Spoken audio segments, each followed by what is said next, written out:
So diggity diggity diggity diggity hey, diggity diggity diggity diggity hey, diggity diggity diggity diggity hey. Assalamualaikum warahmatullahi wabarakatuh. Salam sejahtera. Selamat pagi tuan-puan. Semoga Allah Ta'ala meridai, merahmati dan memberkati kehidupan kita insya-Allah. Alhamdulillah. Hari ini Assalamualaikum. Hari ini Assalamualaikum, selamat pagi. Dia EBP tu. InsyaAllah hari ini 15 Julai, hari Rabu. InsyaAllah hari ini sesi 3.0 untuk semua anu di HT Rehab. InsyaAllah kita tengok progress seterusnya. Seperti biasa pagi akan naik BP dulu InsyaAllah.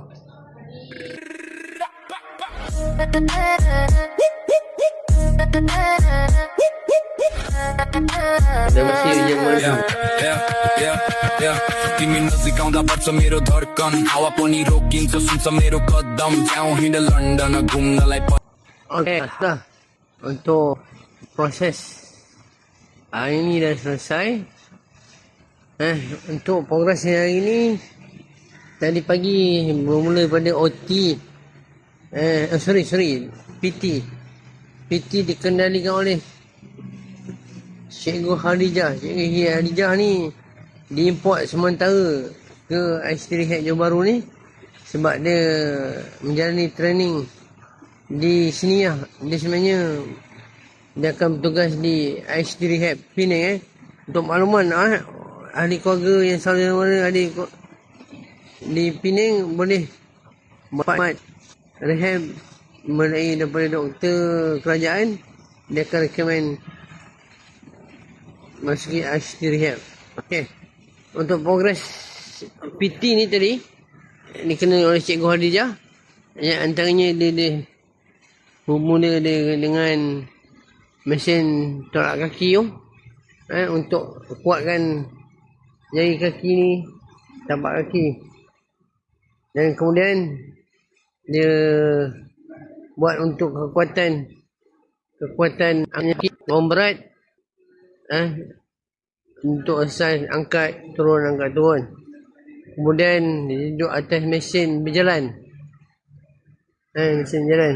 Itulah untuk proses fisioterapi. Dan untuk proses OT dikendalikan oleh Cikgu Ainun, Cikgu mata. Jadi untuk Cikgu Ainun tadi dia banyak pada persoalan lah. Dia untuk mindset, untuk pergerakan tangan, boleh menulis daripada A ke B, B ke C, D, E, F, G, sambungan lah. Dan kemudian dia buat ni lah, dia cakap beberapa perkataan untuk so kita ingat balik. Lepas tu untuk soalan matematik, soal jawab, alhamdulillah selesai. Dan dia buat untuk latihan driving, alhamdulillah kalau berjalan lancar, tak ada masalah. Dan untuk proses yang seterusnya untuk ketiga step ini hal lamba. Hal lamba ni ada kena tengok, tuan-puan ada tengok video berjalan, ada pakai mesin dekat pinggang lah. Untuk turun naik kan. Untuk kekuatan pinggang. Sebab badan kita pergerakan dia bermula pada pinggang lah. Yang orang berlumpuh masalah pada pinggang lah.